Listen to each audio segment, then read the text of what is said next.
Halo teman-teman, seperti yang kita tahu, Pegunungan Iyang Argopuro di Jawa Timur adalah salah satu kawasan favorit para pendaki. Dan salah satu tempat menarik yang ada di sana adalah alun-alun Cikasur. Bukan hanya itu, keberadaan situs Hindu purba tertinggi di Pulau Jawa di salah satu puncaknya menjadi daya tarik tersendiri. Sejak Frans Wilhelm Jungun, orang Eropa pertama yang berhasil mendaki puncak-puncak di dataran tinggi Iyang Argopuro pada 30 Oktober hingga 4 November 1844, mempublikasikan keberadaan kawasan ini, nama Iyang Argopuro semakin dikenal luas.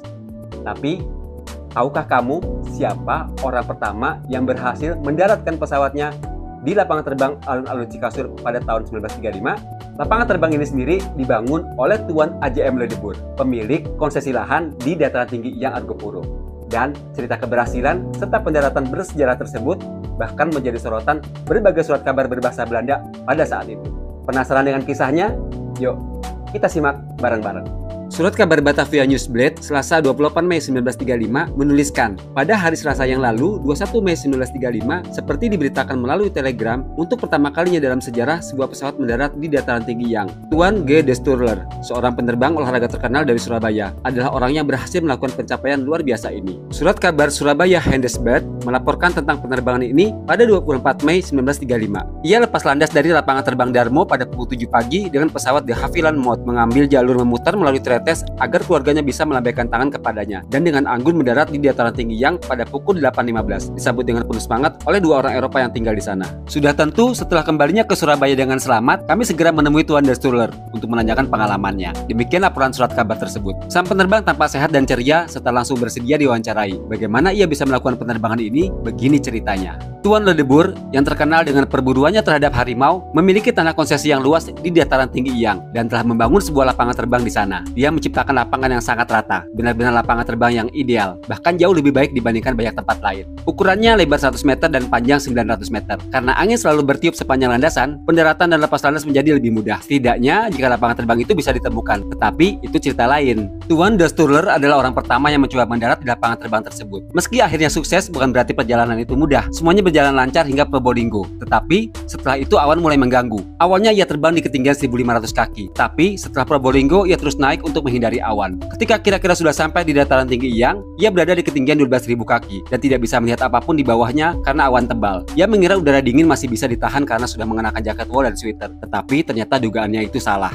Dingin sekali bung, sampai membeku. Matahari tidak juga muncul untuk memberikan sedikit kehangatan, dan tubuhku mulai kaku. Rasanya begitu dingin hingga aku berpikir, kalau ini berlangsung 5 menit lagi, aku akan putar balik. Jika tanganmu kaku, kau tidak bisa mengendalikan pesawat dengan baik untuk mendarat di lapangan terbang yang belum dikenal. Bisa-bisa terjadi kecelakaan. Tapi beruntung, tiba-tiba awan di bawahku terbuka sedikit, dan ya, di sana terlihat dataran tinggi Iyang dan lapangan terbangnya. Tanpa ragu, aku langsung menukik secepat mungkin, karena awan bisa menutup kembali dengan cepat. Dataran tinggi Iyang berada di ketinggian 7.500 kaki, jadi aku harus turun 4.500 kaki lagi. Tapi aku berhasil. Aku mendarat di lapangan itu. Tuan Ledebur dan pegawainya Tuan Ten KT sudah mengira aku tidak datang dan memutuskan untuk menunggu hanya sampai pukul 9 sebelum pergi. Begitu aku keluar dari pesawat, mereka langsung menyambut dengan sempen. Tuan Ledebur sudah menyiapkan sebelumnya dalam keadaan dingin. Tapi di sana minuman itu akan tetap dingin secara alami. Bagaimana dataran tinggi Iyang? Indah, menakjubkan. Rasanya seperti berada di surga. Keindahan alamnya sungguh luar biasa. Dan yang lebih mengesankan adalah banyaknya hewan liar yang sama sekali tidak takut manusia. Aku melihat sekitar 500 rusa yang bahkan berani mendekat.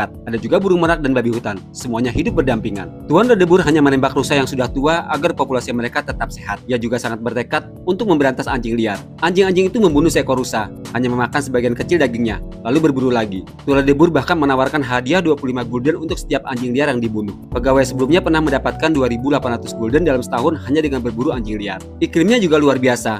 Bukan dingin yang lembab dan menusuk tulang, tetapi udara yang kering dan menyegarkan. Siang hari sangat dingin jika kau hanya duduk diam, mungkin sekitar 40 sampai 50 derajat Fahrenheit, dan di malam hari suhunya bisa turun hingga beku. Tidak ada serangga, bahkan tidak ada ular. Tahukah Anda bahwa Tuan Ledebur memiliki rencana besar? Ia sedang membangun hotel di dataran tinggi Iyang yang akan menampung 6 keluarga dan akan selesai dalam beberapa bulan ke depan. Ia berharap agar KNILM, maskapai penerbangan Hindia Belanda, bisa memasukkan lapangan terbang ini ke dalam rutenya untuk mengantarkan tamu. Namun, dia hanya ingin menerima tamu dari kalangan orang-orang terhormat. Aku tidak bisa cukup menggambarkan betapa indahnya tempat itu. Aku pasti akan kembali ke sana, tetapi kali ini bersama keluargaku.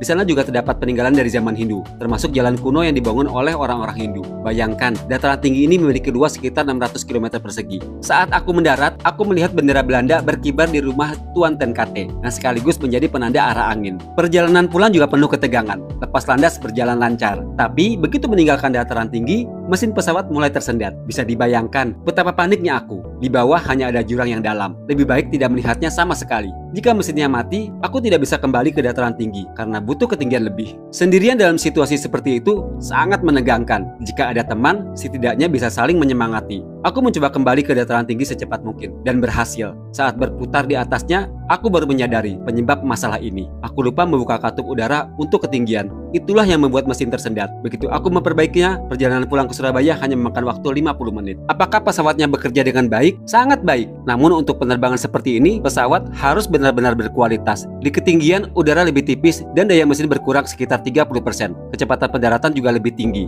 Tapi, De Havilland Mode milikku memiliki tenaga 130 tenaga kuda. Jadi meskipun kehilangan 30%, masih ada tenaga yang cukup. Satu-satunya tantangan dalam penerbangan di atas pegunungan adalah turbulensi yang kuat. Tetapi, aku tetap terbang tinggi untuk menghindarinya, kata Tuan De Stuller mengakhiri kisahnya.